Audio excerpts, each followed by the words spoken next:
মুসলমান ঘরে ছেলে মেয়েরা বারা তরুণেরা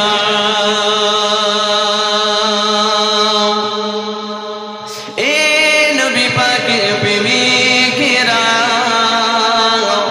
ইয়া রাসূলুল্লাহ দিবানারা আল্লাহ পাক দুনিয়া জমিনে পরীক্ষা নেবেন আল্লাহ পাক দুনিয়া জমিনে ইমতিহান নেবেন যেমন ইমতিহান নিয়েছিলেন হযরত ইব্রাহিম নবী খলিলুল্লাহ আল্লাহ পাক ইব্রাহিম নবী খলিলুল্লাহকে বললেন ইয়া আমার খলিল তুমি তোমার স্ত্রীকে নিয়ে তোমার চাঁদের টুকরো ওই ইসমাঈল আলাইহিস সালাম তোমার ছেলেকে নিয়ে অমুক জায়গায় রেখে আসো ইব্রাহিম নবী খলিলুল্লাহ একবার তিনি নারাজ হলেন না আল্লাহ পাকের হুকুমটা পালন করার জন্য বেরিয়ে পড়লেন যেতে যেতে যেতে যেতে যেখানে সাফা নামক পাহাড় আছে ওই জায়গাতে যে তিনার স্ত্রীকে রেখে দিলেন তিনার স্ত্রী প্রশ্ন করতে লাগলেন ইয়া আমার প্রিয় স্বামী আপনি এমন জায়গায় কেন আমাকে রেখে যাচ্ছেন ওই সময়তে ইব্রাহিম নবী খলিলুল্লাহ জানিয়েছিলেন এটা হলো আমার আল্লাহ পাকের হুকুম আল্লাহ পাক জানিয়েছেন এই জায়গাতে রেখে আসতে এই যুবকেরা বারা তরুণেরা তাদের স্ত্রীরা কেমন স্ত্রী দেখেন সঙ্গে সঙ্গে কিছু আর বললেন না একটাই কথা বললেন এই জায়গাতে যে আপনি আমাকে ছেড়ে যাচ্ছেন আমি তো হলাম একটা মহিলা এখানে কেউ নাই তাহলে কিভাবে আমি থাকবো যখন ইব্রাহিম নবী খলিলুল্লাহ বললেন এটা হলো আমার আল্লাহ পাকের হুকুম সঙ্গে সঙ্গে তিনার স্ত্রী বলতে লাগলেন যদি এটা আল্লাহ পাকের হুকুম হয় আমার হেফাজতের দায়িত্বটা আল্লাহ পাক নিজে নেবেন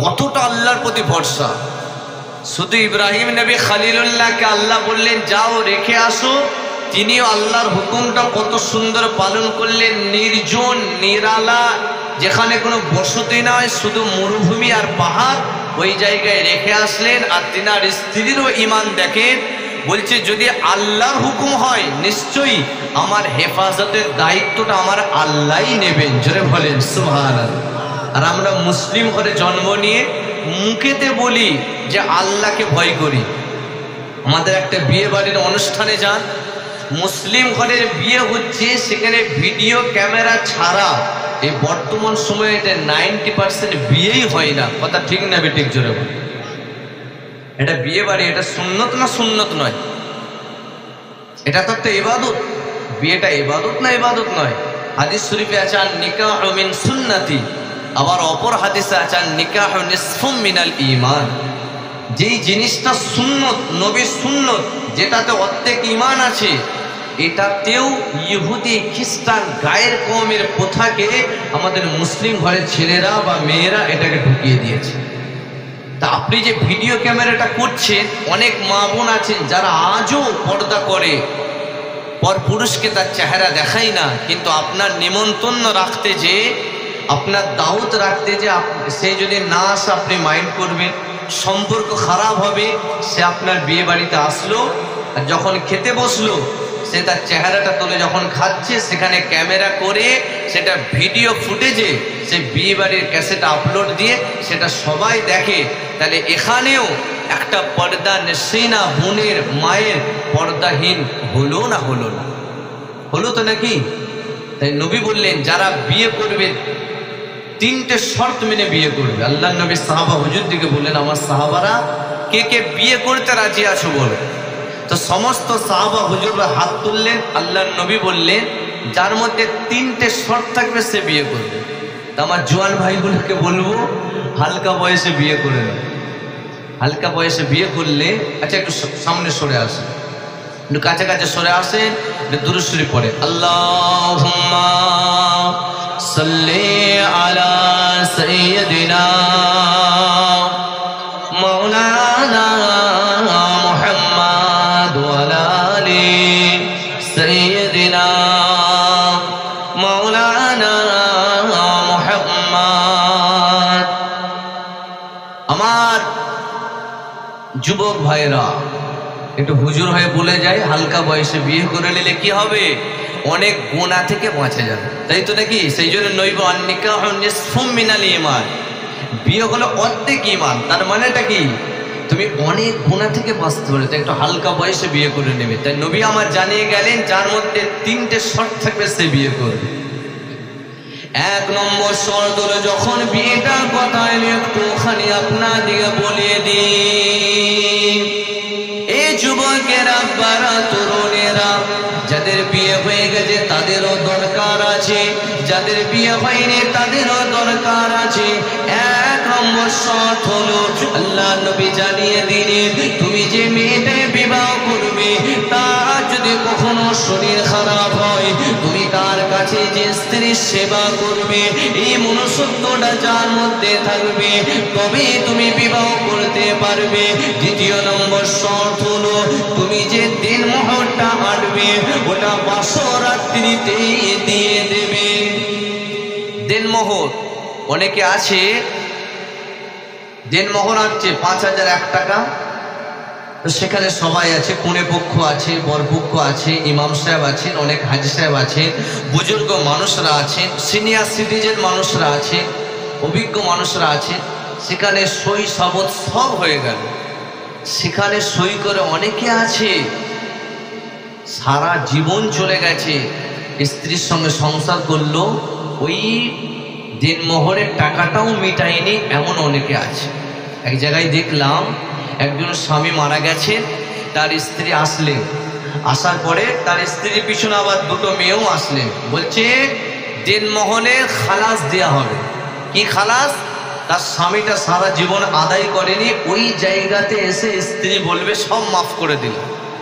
আচ্ছা, এমন কোনো শরীয়তের মশলা আছে নাকি যে খাটিয়ার সামনে এসে স্ত্রী যদি বলে মাফ করে দিলাম মাফ হয়ে যাবে? মরে যাওয়ার পরে আর দুনিয়ার সঙ্গে তার কোনো লেনদেন নেই। তাই নবী আমার প্রসেস বলে দিলেন যে কিভাবে তুমি দিনমোহরটা দেবে। যদি আপনি বাসরাতে দিয়ে দেন এটাতে একদম খুবই অতি উত্তম। যদি আপনি না দিতে পারেন, আপনি আপনার স্ত্রীকে বলবেন যে আমি বাসরাতে দিতে পারলাম না, আমি কয়েকদিন পর দিচ্ছি, কি কয়েক মাস পর। আপনি যদি কয়েক মাস পর আপনার সে অর্থটা আপনার কাছে আসছে না, 5001 টাকাটা আপনার দেওয়াটা চাপ হয়ে যাচ্ছে, আপনি আপনার স্ত্রীকে বলবেন যে আপনি ক্ষমার নজরে দেখেন, আমি একবারে 5000 দিতে পারলাম না, আমি 1000 করে দেবো। স্ত্রী মানবে না? মানবে না। আপনি সেটাও করলেন না, আবার এটাও বলতে পারেন যে আমি 1000 করে পারলাম না, 500 টাকা করে দিয়ে দেবো। মানবে না? মানবে না। আপনার স্ত্রী তো এটাই বলবে যে আপনি তো আমারই স্বামী, বরঞ্চ মানা তো দূরের কথা, সে আরো খুশি হবে। আপনি সেটাও যদি না পারেন 100 করেন, নাহলে 50 টাকা করেন। যদি না 50 টাকা করেও দিতে পারেন, আপনি বলবেন যে আমি সারাটা জীবন সংসার করছি, এটা দিতে পারলাম না, মাফ করলে ভালো হয়। সেটাও স্ত্রী মাফ করবে না? করবে না।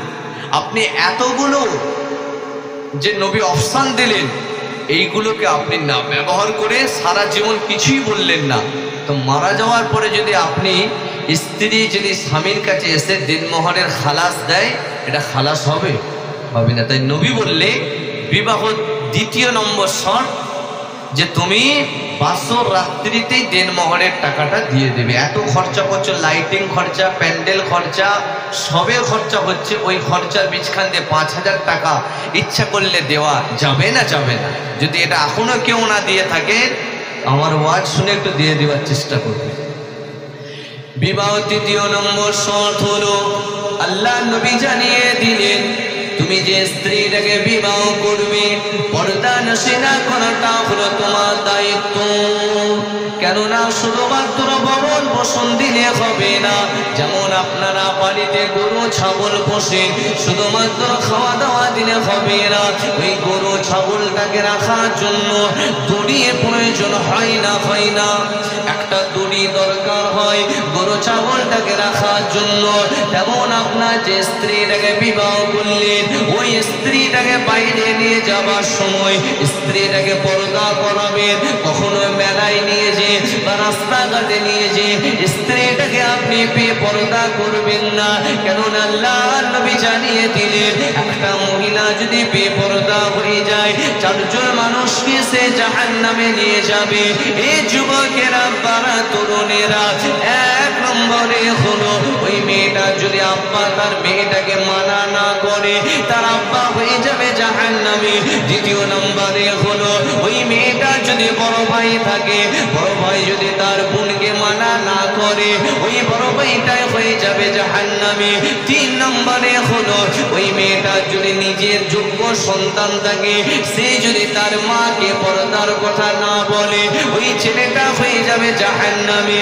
চার নম্বরে হলো তার যদি বিবাহ হয়ে থাকে তার স্বামী যদি পর্দা না করে স্বামীটা হয়ে যাবে জাহান্নামী। তাহলে কি বোঝা গেল? একটা মেয়ে যদি বেপর্দা হয়ে যায় চারজনকে সে জাহান্নামে নিয়ে যাবে, আর যদি পর্দানশীল না হয়ে যায় উল্টে চারজনকে সে একজন মহিলা পর্দা করার ওসিলায় চারজন মানুষকে আল্লাহ পাক জান্নাতি করে দেবে। আরো জোরে বলে সুবহানাল্লাহ। করাবেন তো নাকি? আসুন যে ঘটনাটা আপনাদের সামনে ধরেছিলাম কুরবানির ঘটনা, হযরত ইব্রাহিম নবী খলিলুল্লাহর পরীক্ষা। আম্মা জান হাজেরা আর ইসমাইল আলাইহিস সালাম ছোট বাচ্চাকে সেই নির্জন যেখানে কোনো বসতি নাই মরুভূমি এলাকা ওখানে রেখে দিলেন। রেখে দেওয়ার পরে রাত আসে দিন যায়, দিন আসে রাত যায়। হযরত নবী ইসমাইল আলাইহিস সালামের পিপাসা লাগলো, তৃষ্ণা লাগলো, ওটা শুকিয়ে যাচ্ছে। আর মরুভূমি এলাকা, আমরা যে এই টেম্পারেচারে আমাদের কতটা কষ্ট হচ্ছে না হয়নি? কে এসি লাগাচ্ছে, কে দেখছি জানলা খুলে দিয়ে সেখানে টেবিল ফ্যান ফিট করে দিয়েছে, কে এরকম স্ট্যান্ড ফ্যান ঘরের দরজা খুলে দিয়ে ফিট করে দিয়েছে একটু বাঁচার জন্য।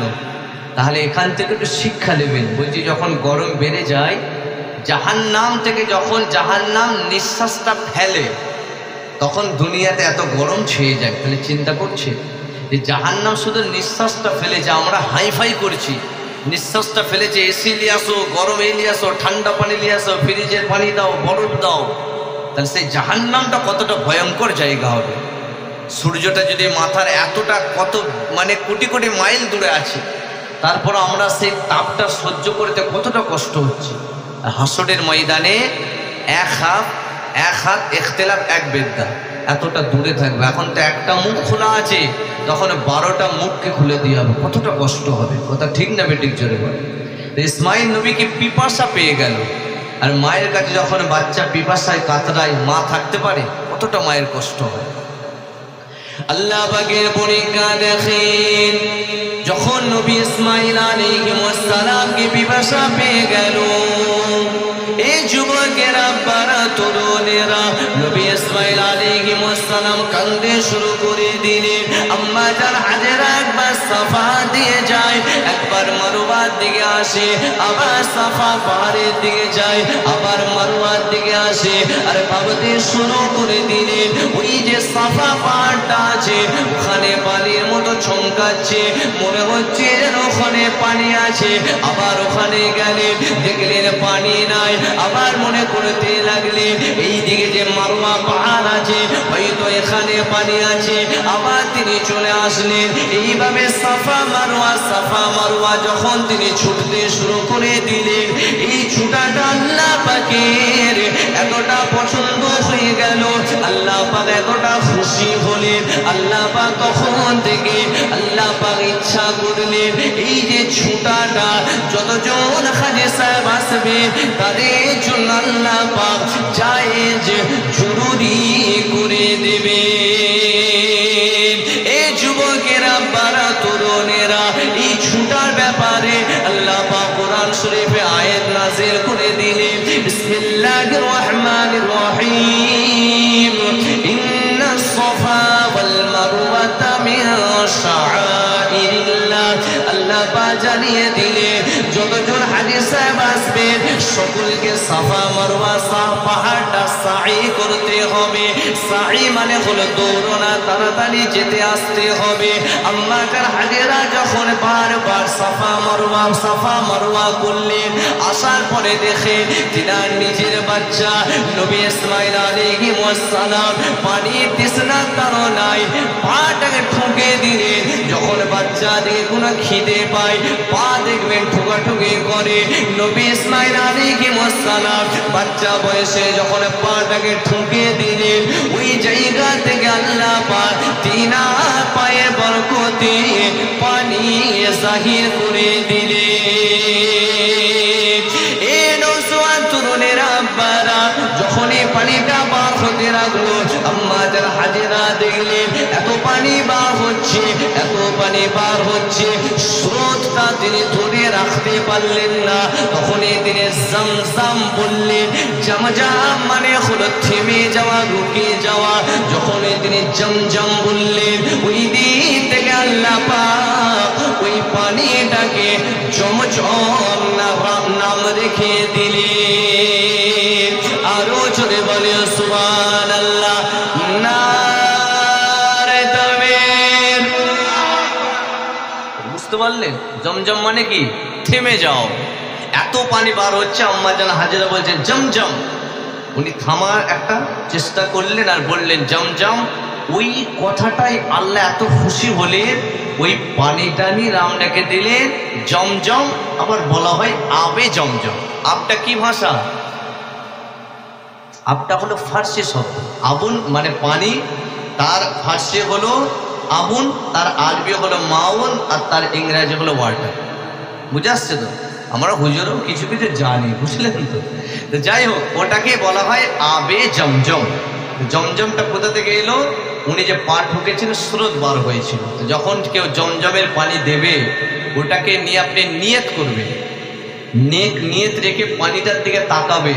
ওই জমজম পানির দিকে তাকালেও আল্লাহ পাক নবী ইসমাইল আলাইহিস সালামের কদমের বরকতে যে পানিটা জাহির করেছিলেন, জমজম পানির দিকে খানিকক্ষণ তাকাবে, তাকালে আল্লাহ চোখের দৃষ্টি শক্তিকে বাড়িয়ে দেবেন। জোরে বলেন সুবহানাল্লাহ। আর নিয়ত করে খাবেন। যদি শরীর অসুস্থ, আল্লাহ আপনার নবীর কদমের বরকতের পানি আল্লাহ আপনি আমার শরীরকে ভালো করে দেন। যখন কোনো শরীরে ওষুধ কাজ হয় না, জমজমের পানিটা ওষুধের থেকেও বেশি কাজে আসে। গ্যাস টাস যা কিছু আছে, এটা তো ফিজিক্যালি আপনাকে উপকারিতা বললাম। আর আপনি হয়তো চাকরির সন্ধানে আছেন বা কোনো নেক একটা কাজের সন্ধানে আছেন, হাসিল হচ্ছে না, ওই জমজম পানিটা খাওয়ার সময় নিয়ত করে খাবেন।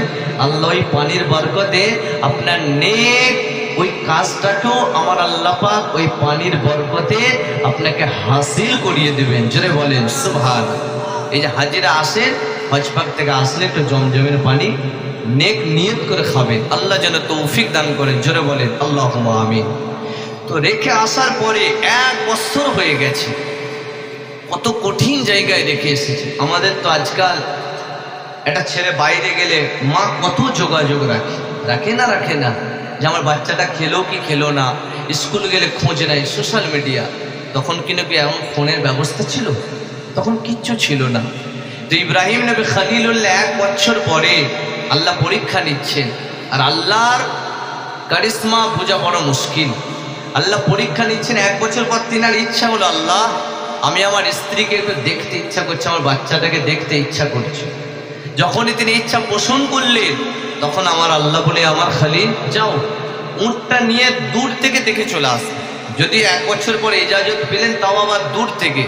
ওটাও ইব্রাহিম নবী খলিলুল্লাহ আল্লাহর হুকুমে ওটাই তিনি করলেন। যদি বলেন সুবহানাল্লাহ। আর যখন পানিটা পার হয়েছিল আম্মা জান হাজেরার ওই জায়গা থেকে, তখন একটা কাফেলা আসছিল, যেখানে এখন সাফা মারওয়া, তখন কিচ্ছু ছিল না। কিন্তু আল্লাহ যখন কিছু ঘটায়, ওই জায়গাটা এখন এমন হয়ে গেছে যে লাখ লাখ হাজী সাহেব, কোটি কোটি হাজী সাহেব, যেখানে ইসমাইল নবী পায়ের বরকতে আম্মা জান হাজেরা সাফা মারওয়া ছুটেছিলেন, যেখানে কিচ্ছু ছিল না, ওনার বরকতে আজকে কোটি কোটি মানুষ ওই জায়গাটায় সাই করে থাকেন, দৌড়ে থাকেন। জোরে বলেন সুবহানাল্লাহ। একটা কাফেলা আসছিল। কাফেলাটা আসার পরে দেখছেন পানি খুঁজতে পাচ্ছে না। অনেক দূরে এসে দেখছেন আম্মা জান হাজেরা আর নবী ইসমাইল, ওই ছোট বাচ্চা তিনি আছেন। তো কাফেলাটা এসে দেখলে এখানে কোথায় কিচ্ছু নাই, আর এখানে যে এই নারীটা বসে আছে, একটা চাঁদের টুকরো বাচ্চা আছে, আর এখান থেকে পানি বার হচ্ছে, মানে ইনি কোনো সাধারণ নারী নয়, ইনি হলেন আল্লাহ পাকের মাহবুব বান্দি। তখন তিনি এসে বললেন, মা পানিটা পান করতে পারি? বলছে হ্যাঁ অবশ্যই পান করে। জমজমের পানি পান করলেন। ওই কাফেলা মানে একটা দল, তার দলের যে নেতা ছিল, একটা মাথায় নেতার মুকুট ছিল, সর্দারের মুকুট, ওটা খুলে বলে, আম্মাজান আমার বুঝতে দেরি হয়নি, আপনি আল্লাহ পাকের মাহবুব বান্দি, আজ থেকে আপনি আমার এই কাফেলার সর্দারিনী হবেন, মুকুটটা আপনাকে দিলাম, আপনি আমাদের নেত্রী হয়ে যাবেন। তাহলে আল্লাহ পাঠিয়েছিলেন একা, পরে কি করলেন, একটা গোত্র আল্লাহ নেত্রী বানিয়ে দিলেন। জোরে বলেন সুবহানাল্লাহ। তারপরে আল্লাহ পাক আরো পরীক্ষা নিচ্ছেন। ইব্রাহিম নবী খলিলুল্লাহকে আল্লাহ পাক বললেন, ইয়া আমার খলিল, আমার রাস্তায় তুমি কুরবানি করো, যেটা তোমার সব থেকে কাছে প্রিয় জিনিস। ইব্রাহিম নবী খলিলুল্লাহ 100 উট তিনি কুরবানি করলেন। আল্লাহ পাক আবারও স্বপ্ন দেখালেন, ইয়া আমার খলিল, ওই 100 উটে দিয়ে হবে না, তোমার কাছে যেটা প্রিয় জিনিস আমার রাস্তায় সেটা তুমি কুরবানি করো। আবারও তিনি করলেন, আল্লাহ পাকের পছন্দ হলো না।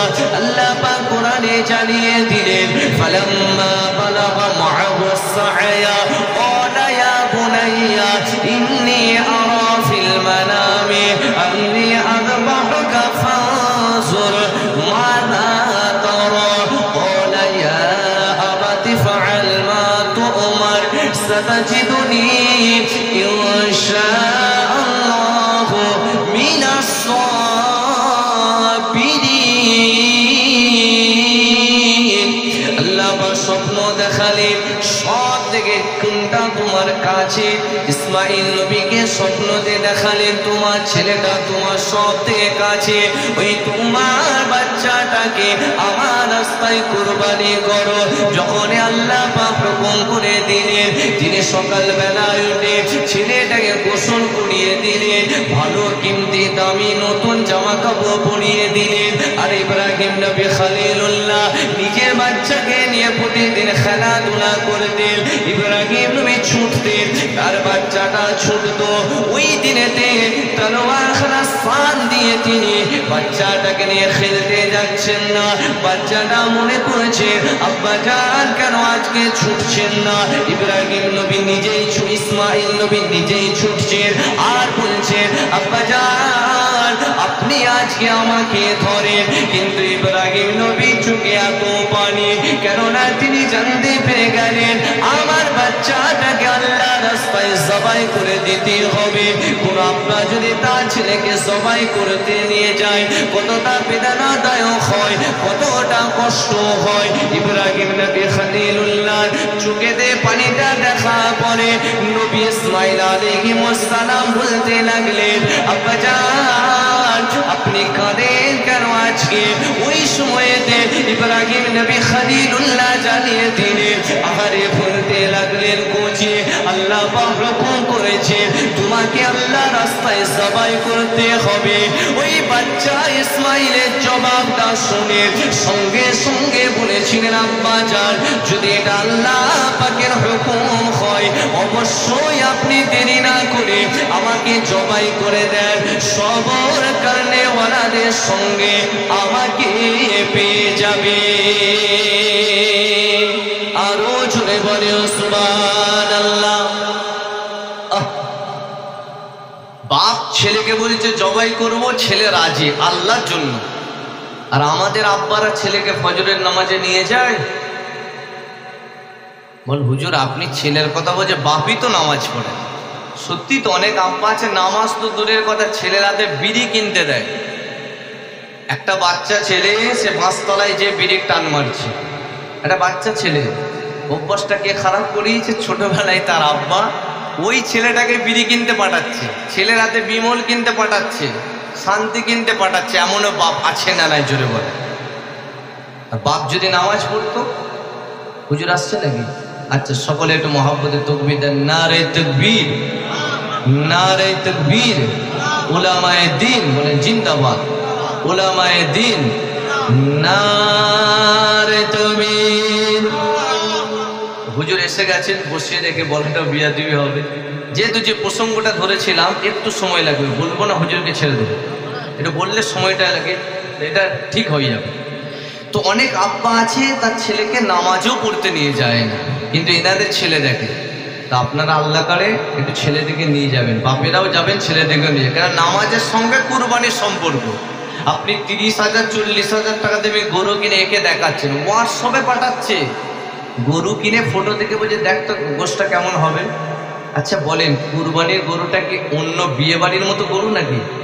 বিয়ে বাড়িরটা পাঠানো অসুবিধা নেই, আকিকার গরু আকি মানে বিয়ে বাড়ির পাঠান, কোনো অনুষ্ঠান বাড়ি ঠিক আছে, যেগুলো ইবাদতের সঙ্গে যুক্ত আছে। কুরবানির গরুটা কার সঙ্গে যুক্ত বলেন? ইবাদত। কেন? কুল ইন্না সলাতি ওয়া নুসুকি ওয়া মাহইয়ায়া ওয়া মামাতি লিল্লাহি রাব্বিল আলামিন। কুল, হে নবী আপনি ইরশাদ ফরমা দিজিয়ে, ইন্না নিশ্চয়ই, সলাতি নামাজ, ওয়া নুসুকি কুরবানি, হায়াত মওত সবটা আল্লাহর জন্য। তো আপনি যখন আল্লাহর জন্য কুরবানি দিচ্ছেন, মানুষকে দেখাচ্ছেন কেন? হ্যাঁ দেখাতে পারেন তাকে, হয়তো গরু ব্যাপারীর সঙ্গে আপনার দেখাশোনা চলছে, সেখানে একটা ফটো লেনদেন হতে পারে, যেহেতু সোশ্যাল মিডিয়ার জামানা। কিন্তু আদার্স লোক দেখানি করা যাবে না। হোয়াটসঅ্যাপে দেখে যাকে পাঠাবার নয় তাকেও আপনি পাঠিয়ে বলতে পারবেন না যে এটা দেখো, কারণ কুরবানি দিচ্ছেন আল্লাহকে রাজি করার জন্য।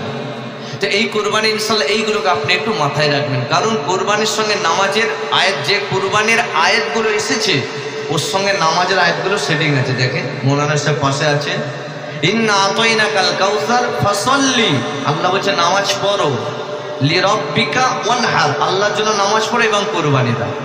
যত জায়গায় দেখবেন যত কুরবানির আয়াত মানে কুরবানি আছে সেখানের সঙ্গে নামাজের সম্পর্ক। তাহলে কুরবানি আসছে ইনশাল্লাহ, কুরবানি তো আপনারা দেবেন, তার সঙ্গে নামাজটা ধরার চেষ্টা করবেন তো? বলেন ইনশাআল্লাহ, আল্লাহ পাক যেন কবুল করে, জোরে বলেন আল্লাহুম্মা আমিন। যেটা বলছিলাম সংক্ষেপ করে হুজুরকে ছেড়ে দেব। হযরত ইসমাঈল নবী সাবিহুল্লাহকে নিয়ে তার আব্বা জান ইব্রাহিম নবী খলিলুল্লাহ রাস্তা দিয়ে বেরিয়ে যাচ্ছে। 3 জায়গায় শয়তান আটকেছিল, যেখানে হাজী সাহেবরা কাকর মারে। আর যখন তিনি মিনার ময়দানে চলে গেলেন, যাওয়ার পরে হযরত ইসমাঈল নবীকে শুইয়ে দিলেন। ইসমাঈল নবী বলতে লাগলেন, ও আব্বা জান আপনি আমাকে বেঁধে দেন, কেননা যখন আপনি আমাকে জবাই করবেন, না জানে আমার যে লাশটা, আমার পাটা আপনার শরীরে যদি লেগে যায় কতটা বিয়াদবি হয়ে যাবে। আরে কতটা আদবের খেয়াল করে দেখেন, আমাদের বাড়িতে আজও সালাম কালাম নাই, এমন অনেক বাড়ি আছে না না বাড়িতে সালামের একটু শিক্ষা দেবে। যখন ছেলে কাজে যাবে আব্বা মাকে সালাম দেবে। এই যুবকের আব্বারা তরুণেরা তার আব্বা জানকে বললেন, আপনি আমাকে বাদনটা খুলে দেন, কেননা মানুষ মনে করবে যে আপনি আমাকে জোর জবরদস্তি কুরবানি দিয়েছে। বাদনটা খুলে দেওয়া হলো। তারপরে ইসমাঈল নবী বলতে লাগলেন, আব্বা জান আপনি আমাকে উল্টো করে দেন, কেননা যখনই আপনি জবাই করবেন আমি তো আপনার ছেলে, মায়া চলে আসতে পারে, মমতা চলে আসতে পারে, আর যদি জবাইটা না করে আল্লাহ পাক নারাজ হয়ে যাবে। ইসমাঈল নবী কথাটা শোনার পরে তার আব্বা জান উল্টে দিলেন, দেওয়ার পরে চোখেতে রুমাল বেঁধে নিলেন, জবাই করতে শুরু করে দিলেন। বিসমিল্লাহি আল্লাহু আকবার বলে যখন জবাইটা শুরু করে দিলেন, আর তিনি জবাই করার পরে শরীরে তার রক্ত চলে আসলো। ইব্রাহিম নবী খলিলুল্লাহ মনে করলেন আমার ছেলে এবার জবাই হয়ে গেছে। তিনার চোখটা খোলা হলো, চোখটা খোলার পরে তিনি দেখতে লাগলেন ইসমাঈল নবী একটুখানি দূরে দাঁড়িয়ে আছে, জান্নাতে একটা পশু জবাই হয়ে গেছে। যখনই তিনি জবাইটা শুরু করেছিলেন আল্লাহ পাক কোরআনে জানিয়েছেন, ফালাম্মা আসলামা ওয়া তাল্লাহু লিল জাবিন, আল্লাহ পাক জিবরাইল আলাইহিস সালামকে একটা জান্নাতি পশু দিয়েছিলেন। জান্নাতি পশুটা জবাই হয়েছিল, নবী ইসমাঈলকে আল্লাহ বখত রেখে দিয়েছিলেন। যখন তার ছেলেকে জীবিত দিলেন, সঙ্গে সঙ্গে ইব্রাহিম নবী খলিলুল্লাহ বুকেতে জড়িয়ে ধরলেন না, সিজদা তো শুকর আদায় চলে গেলেন। আল্লাহ পাক আপনার দরবারে আমি শুকরিয়া সিজদা আদায় করলাম। আল্লাহ শুকরিয়া আদায় করলেন। আল্লাহ পাককে বলতে লাগলেন, আল্লাহ পাক আপনি কি আমার কুরবানিটা পছন্দ করেননি? আল্লাহ পাক জানিয়ে দিলেন, ইয়া আমার খলিল, না না না না না না, তোমার কুরবানিটা আমি আল্লাহ পছন্দ করে নিয়েছি। কদ সাদ্দাকতা রুইয়া ইন্না কাযালিকা নাজজিল মুহসিনিন ইন্না হাযা লাহুয়াল বালাউল মুবিন ওয়া ফাদাইনাহু বিযিবহিন আযীম ওয়া তারাকনা আলাইহি ফিল আখিরিন সালামুন আলা ইব্রাহিম। এই পরীক্ষাটা দেওয়ার সময় আল্লাহ পাক ইব্রাহিম নবীকে খুশি হয়ে সালাম পাঠিয়েছিলেন। আরো জোরে বলে সুবহানাল্লাহ, নারে তাকবীর। মাশাআল্লাহ, এটা আলোচনা করলে আরো অনেকটা করা যেত, তাই হুজুর একটু অল্প